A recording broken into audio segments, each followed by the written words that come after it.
Bismillahirrahmanirrahim. Assalamualaikum warahmatullahi wabarakatuh. Sahabat-sahabatku semuanya dimanapun kita berada, baik itu di luar kota maupun seperti yang sama-sama lihat seperti ini, kami doakan kepada Allah Subhanahu wa Ta'ala selalu dalam perlindungan, bimbingan, kasih sayang dari Allah Subhanahu wa Ta'ala. Amin.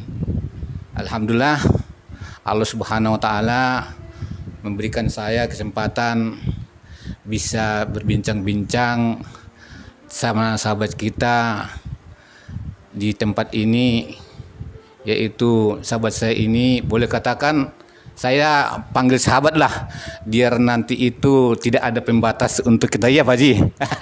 Karena namanya sahabat itu bisa tanpa pembatas. Kalau namanya pejabat nanti ada suatu pola-pola, yaitu terkotak-kotak. Jadi saya ambil aja, kita ambil pejabat-pejabatan. Di sini saya mohon nanti saya minta ke Pak Haji Pak Parto diberikan bagaimana dalam kehidupan kita ini untuk kita bisa hidup lebih baik untuk ke hari-hari depannya, maupun baik untuk kita, maupun ke keluarga kita, maupun ke saudara kita, dan semua di alam semesta ini nanti bagaimana kiat-kiatnya ini, pengalaman-pengalaman Pak Haji Parto ini dalam memimpin perusahaan, sehingga boleh katakan Jawa Tengah ini termasuk adalah super penolong, pembantu sebagai untuk kesuksesan khususnya di perusahaan ini. Ini tak ambil udah minta sering-seringnya Pak Parto itu untuk saya dan untuk kita, baik itu semua tanpa kecuali berbeda lah. Ini nanti mohon Pak Haji Parto bisa menyampaikan pengalaman-pengalamannya itu, dan juga mohon nanti juga saran-sarannya itu untuk pemimpin kita, teman-teman kita, supaya nanti sarannya ini bisa tambah baik. Ya inilah, saya mohon Pak Parto, Pak Haji, monggo Pak Haji, dicepet dengan sebentar. Ini saran apa ini Pak Kamen? Nah, yang motivasi lah, motivasi dalam kita berbagi kebaikan lah untuk kita dan keluarga dan sesama. Tidak ada pembatas, jadi tidak ada kotak-kotak lah di dalam kita kan. Iya. Jadi contohnya itu pengalaman seperti Pak Haji Parto ini lah bisa ditularkan untuk sahabat-sahabat kita. Dari awal Bapak itu kan? Iya, Pak Kame ini bisa aja ini Pak Kame ini. Baik Pak Kame, terima kasih. Assalamualaikum warahmatullahi wabarakatuh. Waalaikumsalam warahmatullahi wabarakatuh. Pak Kame dan Pak Heri dan kawan-kawan semuanya dimanapun berada. Ya, ini waktu untuk diberi kesempatan Pak Kame untuk ini. Saya harus ngomong apa ini sama Pak Kame ini? Pokoknya apa adanya lah, pengalamannya. Jadi sebenarnya kalau ilmu hidup itu sih masing-masing orang sih kita punya ya. Tergantung seberapa jauh kawan-kawan untuk bisa menerapkan itu. Tentunya sesuai dengan kepercayaan dan agamanya masing-masing. Terlepas dari itu, kalau kita berbicara banyak terhadap itu, saya malu nanti dengan Pak Ustadz ya, karena nggak ada Pak Ustadz di kerja sama saja, nggak ada pejabat, nggak ada Ustadz, sama saja. nanti ada wilayahnya aja sih ya Pak Ustadz itu. Baik, kita sharing aja sih berkaitan dengan masalah pekerjaan ya, karena kita di KWSG yang saya cintai ini, saya sudah sekian lama di KWSG, hampir berapa ini, 27 tahun ya kami mengabdi di KWSG ini. Tentunya banyak liku-liku, banyak pengalaman-pengalaman yang menjadikan saya seperti ini. Tentunya itu juga berkat dukungan dari kawan-kawan semuanya yang ada di atau sebagai karyawan KWSG. Tanpa dukungan dari kawan-kawan semuanya, saya rasa saya juga tidak bisa seperti ini. Jadi memulai dari saya masuk di KWSG itu pada tahun 97, tentunya cukup lama ya kalau sampai sekarang ya. 97 berarti sudah berapa ini ya? Berarti 26 tahun ya. Ya, itu 26 tahun ini. Nah, ya kalau Pak Kame bicara lika-liku KWSG sih, saya sih ya mulai dari bawah Pak Kame. Saya masuk di KWSG, ditugaskan di perdagangan bahan bangunan Gresik. Kemudian 2 tahun kemudian saya ditugaskan di Sembako, membuka cabang Gresik, Sidoarjo, Surabaya, dan terakhir di Malang. Itu pengalaman. Terus tahun berapa itu? 99 akhir mendekati 2000 saya ditarik lagi nih ke bahan bangunan Gresik. Dari situ saya mengabdi selama 1 tahun. Alhamdulillah tahun 2001 saya dipercaya sebagai kepala cabang Gresik. Nah, dari situ saya belajar banyak terkait dengan bisnis ya, bisnis. Terutama dulu saya kepala bagian atau atasan saya waktu itu Pak Darmawan Fitriadi, dan beliaunya adalah guru saya, guru besar saya. Beliau yang mengajari saya terhadap leadership, mengajari saya terhadap bagaimana hubungan kita sesama untuk bisa lebih baik gitu. Terus kemudian belajar banyak berkaitan dengan pengelolaan bisnis. Seiring sejalan dengan berkembangnya perusahaan ini, saya juga ditugaskan ke membuka di luar pulau, terus kemudian di proyek. Tahun 2003 itu tahun 2021, tahun 2001 terus di PBB pindah Gresik itu ya, pindah ke Sidoarjo, terus pindah ke Tuban. Nah, terakhir di Tuban tahun 2012. 2013 saya diberi amanah untuk bisa mengembangkan region di Jawa Barat. Ada penugasan slicing DKI, Jabar. Jadi DKI di slicing sendiri, Jabar di slicing sendiri. Terus kemudian saya ditempatkan di Jabar dan kantornya itu ada di Bandung. Selama di sana saya hanya 3-4 bulan kami ditugaskan di sana, terus kemudian diberi amanah baru lagi pindah ke Yogyakarta. Nah, untuk slicing Jawa Tengah 1, Jawa Tengah 2. Kebetulan saya dipandu langsung oleh pengurus kita Pak Suwandi pada saat itu, diberi amanah untuk bisa mengembangkan atau memegang amanah yang ada di Jawa Tengah. Itu.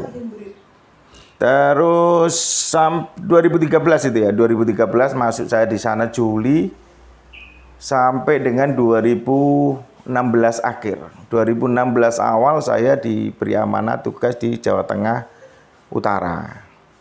Nah, selama berkiprah di situ saya menjalin hubungan dengan kawan-kawan semuanya untuk bisa terus-menerus mengembangkan bisnis yang telah diberikan amanah kepada kami, sehingga alhamdulillah Jawa Tengah mulai tahun 2016 sampai dengan 2021 alhamdulillah itu dengan predikat base-nya PBB. Nah, tentunya itu bukan hasil kami sendiri, tapi itu hasil kerja keras kawan-kawan semua yang ada di lapangan, dan tentunya dukungan atau supporting dari kantor pusat, dari jajaran keuangan, fungsional, kemudian juga dari eksternal, Semen Indonesia, dan prinsip-prinsip lainnya non-semen yang ada di sana. Tapi kalau hikmahnya itu segitu Pak Haji sudah kemana-mana berkembang, pengalaman yang paling dominan itu untuk maju kesuksesannya yang dipimpin Pak Haji itu kira-kira apa kiat-kiatnya itu sehingga bisa maju apapun yang dipimpin Pak Haji itu bagaimana kira-kira pengalaman Pak Haji ya? Jadi pengalaman kami untuk bisa menjalankan amanah perusahaan tentunya kami all out ya, mulai dari karena bisnis ini terbagi berbagai yang harus kita fokuskan. Yang pertama adalah SDM. Jadi SDM. Jadi perusahaan ini bisa berkembang pesat, perusahaan ini bisa maju itu atas support 90%, 80% adalah SDM. Nah, bagaimana SDM ini untuk kita bisa berdayakan sesuai dengan tugas dan tanggung jawabnya. SDM. Setelah itu sumber daya manusianya itu. Bukan sumber daya manusia ya. Ya, memang perusahaan itu sumber daya manusianya seperti apa, terus kemudian bagaimana pasarnya.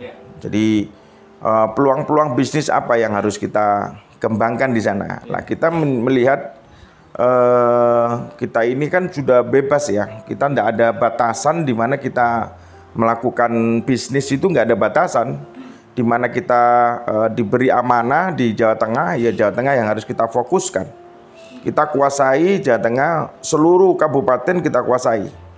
Ya tentunya memang banyak hambatan, tantangan, liku-liku di situ. Nah, memang kiat-kiatnya itu Pak Kame ya. Yang kita bangun adalah kesadaran dulu.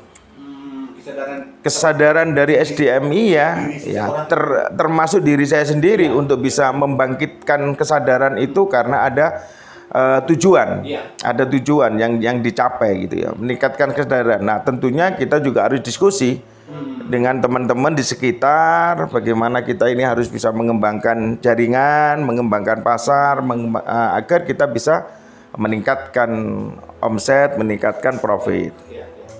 Itu. Jadi seperti itu. Seperti itu. Jadi kita harus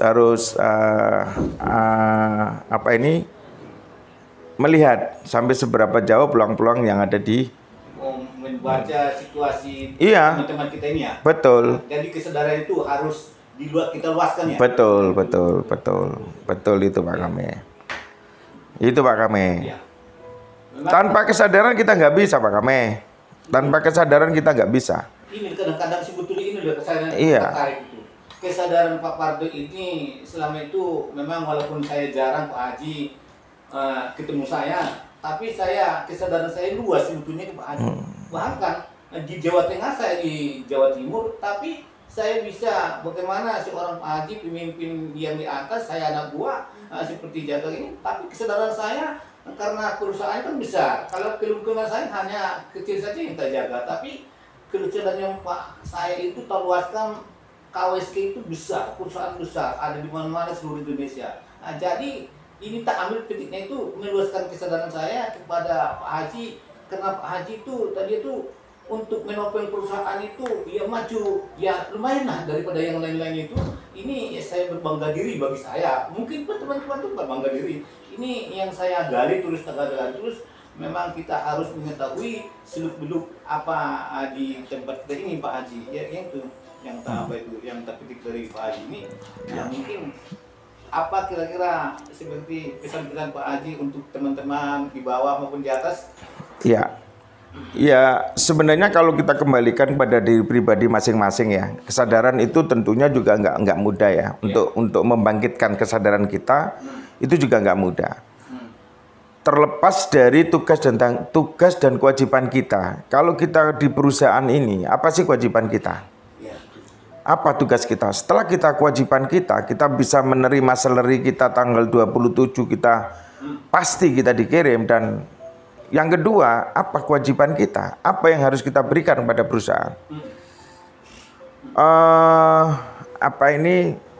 Tanpa itu semua, ya teman-teman tanpa mengetahui apa tugas dan kewajiban kita, kalau teman-teman tidak memahami di situ, maka teman-teman juga sulit untuk bisa menjalankannya. Apa itu? Seperti apa tadi yang dikemas dalam sebuah kesadaran? Kesadaran itu tergantung orangnya. Seperti Pak Kame, kalau kesadarannya rendah, ya mohon maaf, prestasi kinerjanya, aktivitas kerjanya, produktivitas kerjanya juga lemah gitu. kita harus gali terus ya. Iya, tapi kalau kesadarannya Pak Kame sendiri itu kesadarannya itu cukup tinggi, ya kesadarannya tinggi yang bisa mengimbangi apa yang harus kita lakukan, maka saya rasa itu tidak sulit untuk bisa merealisasikan tujuan perusahaan. Nggak sulit itu Pak Kame.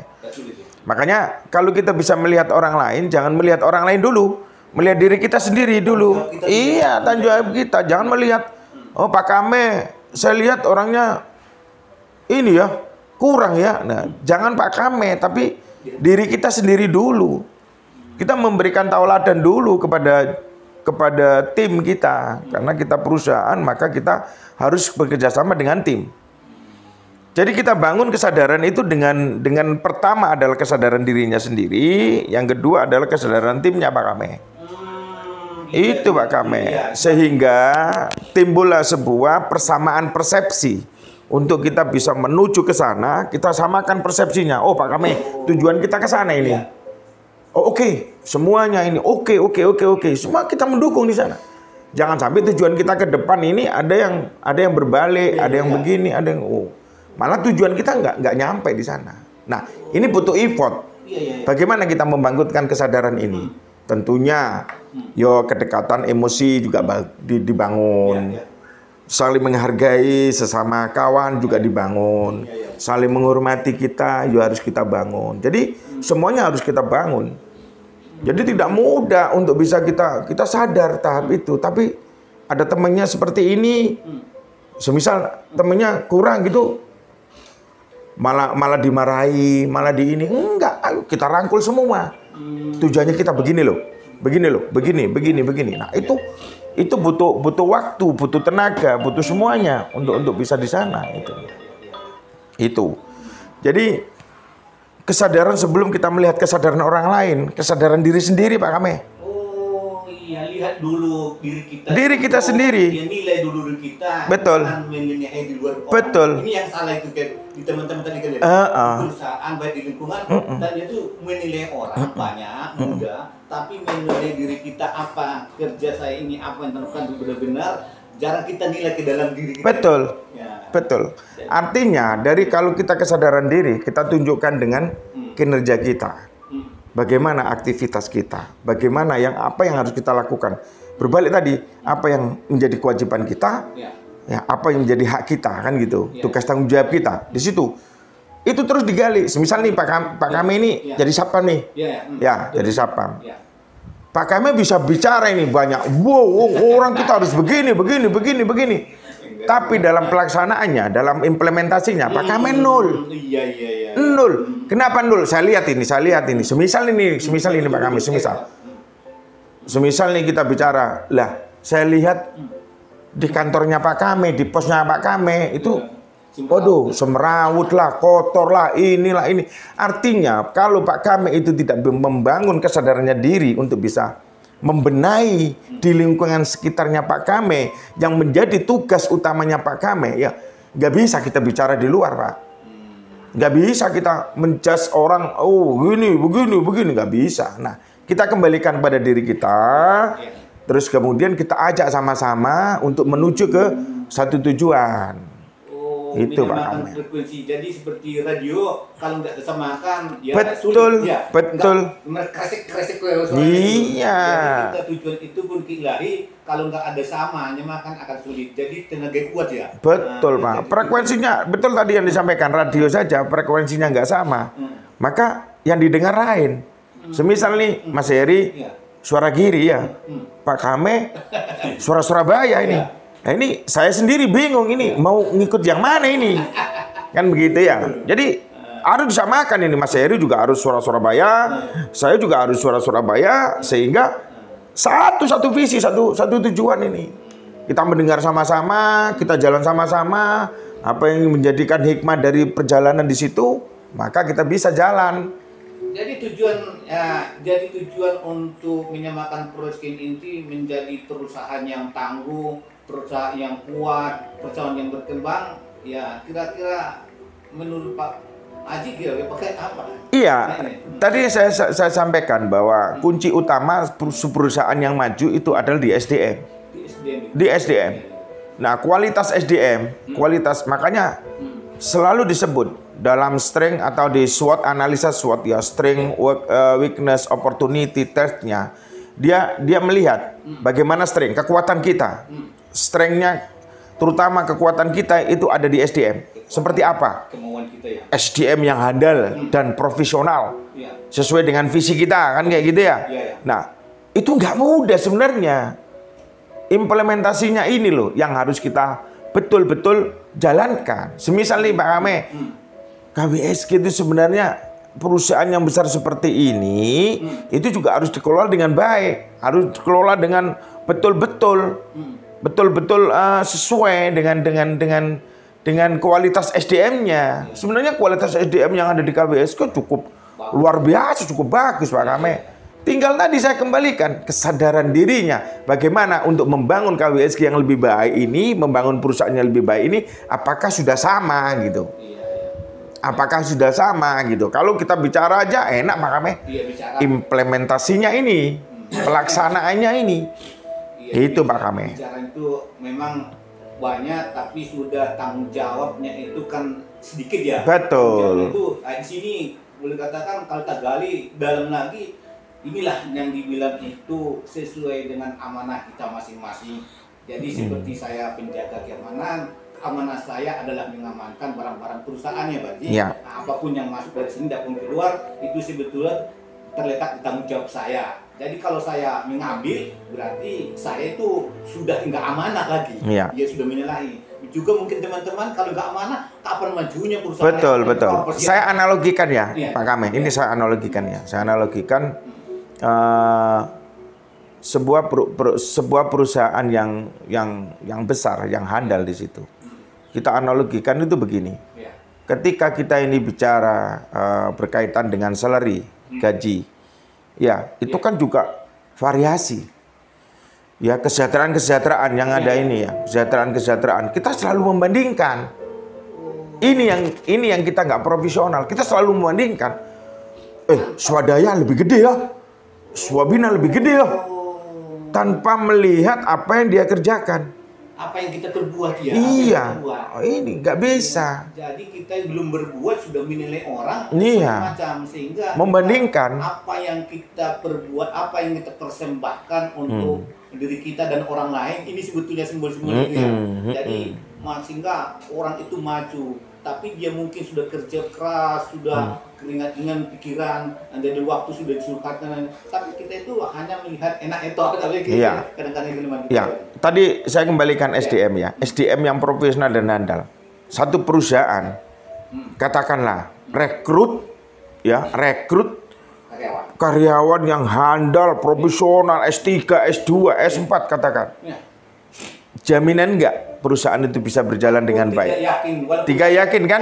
Saya belum berpendidikan Pak. Ya, tidak yakin kan? Tidak yakin. Maka ketidakyakinan itu apa yang menyebabkan nggak yakin? SDM-nya profesional dan semuanya ya. Karena tadi apa itu? Kesadaran tadi itu. Kesadarannya itu tadilah yang membuat itu tidak berhasil. Itu kesadaran itu yang membuat tidak berhasil. Kesadarannya rendah, percuma. Gitu loh. Jadi semua itu timbul karena kesadaran. Tugas saya seperti ini. Semisal nih Pak Kame ini S3 nih. Ngelamar di KWSG, nggak apa-apa Pak, karena butuh pekerjaan nih. Ngelamar di perusahaan, nggak apa-apa Pak. Salary saya sesuai dengan UMK aja. 4 juta, semisal kayak gitu. Tapi kalau egonya Pak Kame ini main, egonya tinggi, maka saya ini kumlot S3-nya ya Universitas Indonesia, UI Jakarta. Tapi salary saya itu 4 juta. Apa ya mungkin kayak gini nih? Timbul di situ. Gejolak lah dalam hatinya. Maka saya rasa nggak optimal Pak Kame. Tapi kalau berangkatnya itu bukan salary, tapi salary atau kesadaran berangkatnya bukan dari kesadaran, maka orang itu akan selamat. Selamatnya bagaimana? Dia menerpa dari bawah. Oke, mau menerima dia, mau menerima. Memang kondisi perusahaan seperti ini, kemampuan perusahaan seperti ini harus diterima. Maka dengan kesadarannya ini terus meningkat, dia akan lebih sukses di sana. Just do it, ya. Betul. Laksanakan, terima. Betul. Laksanakan. Iya. Kadang di dalam teman kita itu minta pindah ke sana, sudah dikasih pindah, mau kok main nggak maksimal.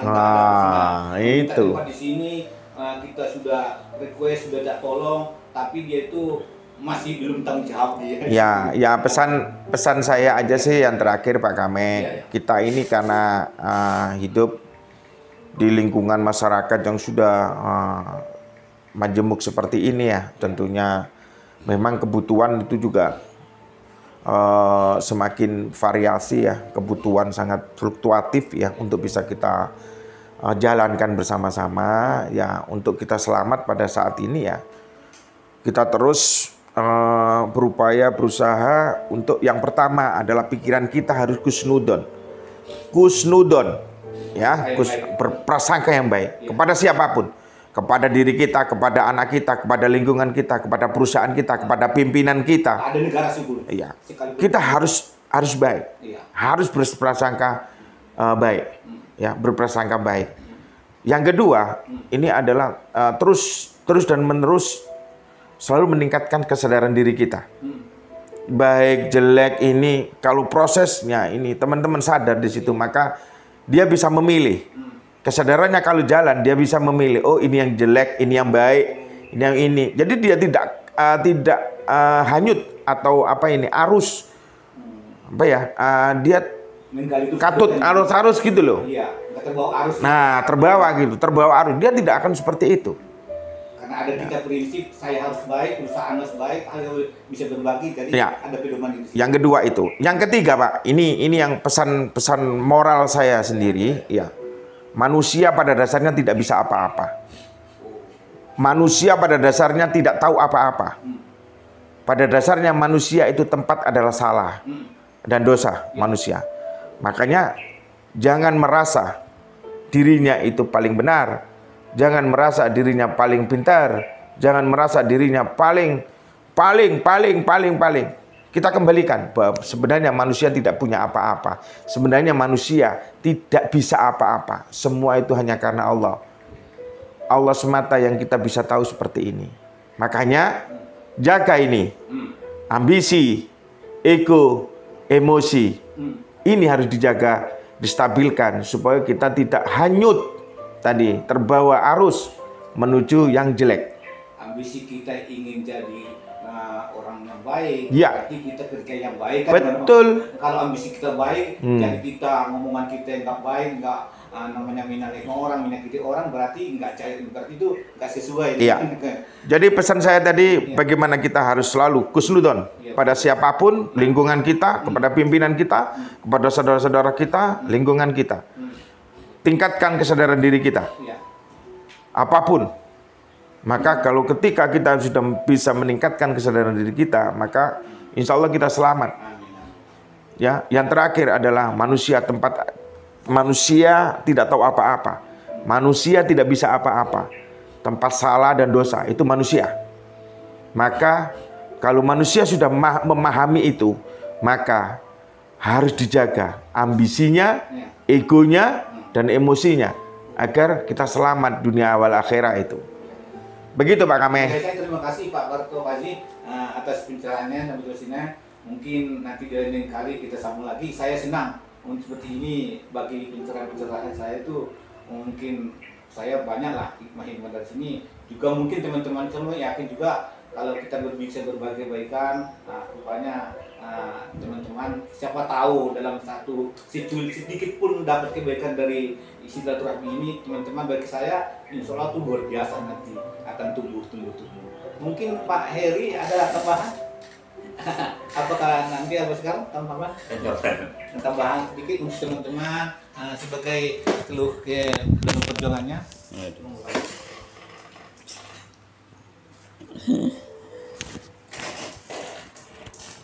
Disiarkan di channel apa nih Pak Kamil?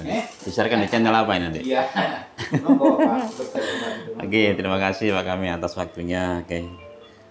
selama saya bekerja di KWSG sudah kurang lebih lebih 20 tahun lah. Iya, 20 tahun. 20 tahun lebih di KWSG dan sudah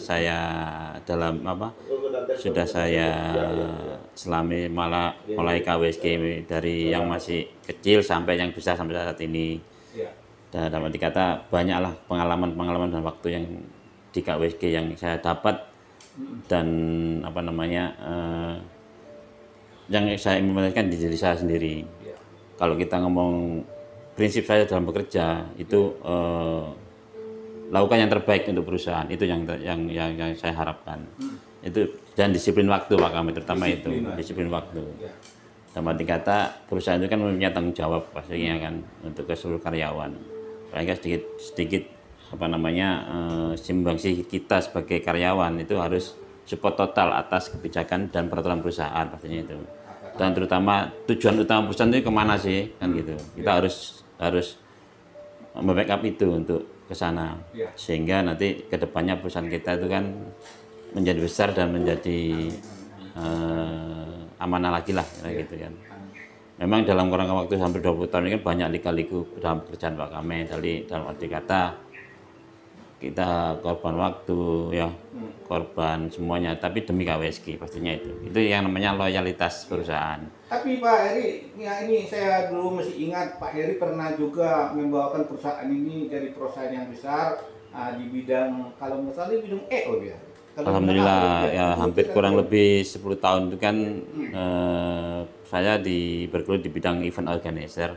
Terus terang aja memang pada saat kondisi itu kan event organizer yang dilakukan oleh PTSI Group itu kan masih banyak pekerjaan Pak Kame. Dan syukur alhamdulillah di KWSG sendiri sudah bisa membackup itu dan jadi besar. Dan sampai dengan kondisi sekarang kembali lagi karena pandemi ini kan juga mempengaruhi pastinya. Dan pada akhirnya kan kita kembalikan lagi kepada perusahaan karena unit event organizer sekarang kan sudah dijadikan jadi satu lagi di PU1. Di merger lagi karena kan memang event-event yang dilakukan SSI sudah nggak ada pekerjaan lagi ya berkurang ya pastinya. Ini ya. Tapi ya Pak Heri ya ini agak keluar dari topik ini. Pak Heri juga dalam suatu melihat ya penyakit masalah ini pandemi ini kan Pak Heri mungkin ya bisa mengalami atau bisa cerita bagaimana menghadapi situasi pandemi ini dalam pengalaman Pak Heri ini untuk teman-teman nanti apa yang juga namanya dibagikan untuk sehingga Pak Heri bisa lolos dari suatu keburukan itu bagaimana kira-kira ya pada intinya kan memang efek pandemi ini kan sudah lama hampir kurang lebih 2 tahun dan berdampak besar bagi para pebisnis Pak Kame pastinya. Dalam kondisi sekarang kita harus bisa menyesuaikan dalam arti kata menyesuaikan kondisi lingkungan. Bagaimana kita berbisnis, bagaimana kita menghait klien yang baru, atau bagaimana kita memperbesar KWSG. Harus ada kiat-kiat kreatif yang harus kita lakukan untuk memperbesar. Kalau kita ngomong target perusahaan itu harus kita capai dengan langkah-langkah apapun. Yang penting kita harus kreatif, inovatif, itu aja yang untuk dan menyesuaikan kondisi yang ada di lapangan sih Pak. Itu yang harapan kami untuk kedepannya. Karena memang di sektor-sektor usaha yang lain itu sudah berpengaruh banget. Dan kita harus mempunyai celah bagaimana kita harus selamat dari pandemi ini. Memang berat dalam kondisi ini kan harus kita lakukan. Kita harus berpikir keras untuk itu. Ya ini memang kita ini saya berterima kasih atas juga Pak Heri ini selalu sudah banyak dipuji perusahaan ini sehingga perusahaan ini bisa berkembang terus juga dalam pengalaman itu dalam menghadapi situasi sekarang ini sehingga Allah itu memberikan pelajaran bagi kita khususnya dalam pandemi ini sehingga banyaklah pengalaman itu kita ambil bagaimana kita menerima ini bisa bersahabat dengan ya COVID ini kan nggak Ya. boleh kita harus bersahabat ya COVID ya COVID ya kita hingga COVID jangan mengganggu saya Ya. sehingga orang jahat jangan mengganggu saya, aku harus baik. Nah, jadi biar sama-sama berdampingan lah, Ya. dan jangan kita sama-sama memusuhi karena Bukan COVID masalah, itu ya. kita tahu juga termasuk adalah suatu yang yang diizinkan oleh Allah. Allah. Ya, jadi kita nggak boleh suatu polis itu memusuhinya, sehingga mari kita berjalan ya berdampingan sesuai dengan fungsi kita masing-masing ya Pak Heri. Ya. Ya saya terima kasih Pak Heri Ya, monggo. atas Amin. wawancaranya, mudah-mudahan Pak Heri ini Amin. ya bisa namanya tuh sehat Siap. Pak Heri. Juga saya terima kasih Pak Haji, sehingga mudah-mudahan saran-saran dan motivasi Pak Haji ini bisa kami ambil hikmahnya, bisa bermanfaat untuk itu kita dan saya dan untuk semuanya. Bisa dengan salam. Wassalamualaikum warahmatullahi wabarakatuh.